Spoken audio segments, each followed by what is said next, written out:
இது as usual Ajith sir படம் கிடையாது. இது மகிழ் திருமேனி டைரக்டர் அவர் பாணியில் அவர் ஸ்கிரீன் பிளேல எடுத்த படம். ஸோ நீங்க பழைய அஜித்குமார் மாதிரி நீங்க வந்து இதுல வந்து எதிர்பார்க்க முடியாது. படம் ஃபுல்லா மாசா இருக்கும், வேற லெவல் இருக்கும் அப்படின்னு நீங்க எதிர்பார்க்க கூடாது. பட் அவர் டெடிகேட்டடா ரொம்பவே ஹார்ட் ஒர்க் போட்டு இந்த படத்தை செம்மையா நடிச்சிருக்காரு. அவ்வளோ பெரிய ஆளு மற்றவங்க கிட்ட அடி வாங்கியும் தன்னை தாழ்த்தியும் நடிக்கணும்னு அவசியமே கிடையாது. பட் இந்த படத்துக்காகவும் இந்த ஸ்கிரீன் பிளேக்காகவும் இந்த ஸ்டோரிக்காகவும் அவரை தாழ்த்திக்கிட்டு செம்மையா நடிச்சிருக்காரு.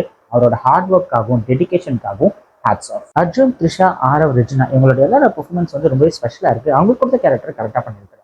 அதுவும் ஸ்பெஷலா ரெஜினா அவங்களோட கேரக்டரை வந்து ரொம்பவே நல்லா டிஃப்ரெண்டா பெர்ஃபார்ம் பண்ணியிருக்காங்க. அனிருத்தோட சாங்ஸும் பிஜிஎம் இந்த படத்துக்கு ஒரு மிகப்பெரிய பாசிட்டிவ். தியேட்டர்ல பிஜிஎம் தெருக்கி விட்டுருக்காரு. நிறைய இடத்துல கூஸ் பம்ப்ஸாவே தான் இருக்கு. படத்தோட சினிமாட்டோகிராஃபி ரொம்பவே சூப்பரா இருக்கு. ஓம் பிரகாஷோட கேமரா ஆங்கிள்லாம் வந்து செம்மையா இருக்குன்னு சொல்லிக்கலாம். படத்துல சில இடத்துல லேக் ஆகதான் சரி. ஏன்னா இந்த லவ் போர்ஷன்ஸ் வந்து அவங்க பில்ட் பண்ற டைம்லாம் வந்து அது கொஞ்சம் லைட்டா லேக் அடிக்கிற மாதிரி இருக்கு. அப்புறம் கதைக்குள்ள போனதுக்காக ஸ்கிரீன் பிளே வந்து கொஞ்சம் ஃபாஸ்டாவே தான் இருக்கு. இன்னொரு மிகப்பெரிய டிராபேக் இந்த படத்துல என்னன்னா வந்து அஜர்பைஜான்ல வந்து அவங்க லாங்குவேஜ்ல ஓன் லாங்குவேஜ்ல பேசும்போது நமக்கு தமிழ்ல சப்டைட்டில் கீழே போடுறாங்க. ஸோ தமிழ் தெரிஞ்சவங்க அதை பார்த்து பார்த்து படிச்சுக்கலாம். பட் தமிழ் தெரியாதவங்க அவங்களுக்கு அவ்வளோ சரியா புரியாது. இன்னொன்று என்ன வந்து அதை பார்த்து பார்த்து படிக்கும்போது அவங்க நிறைய பேசுறாங்களா, அதுவே வந்து நமக்கு ஒரு லேக் ஃபீலிங் வந்து லைட்டா வரதா செய்யும்.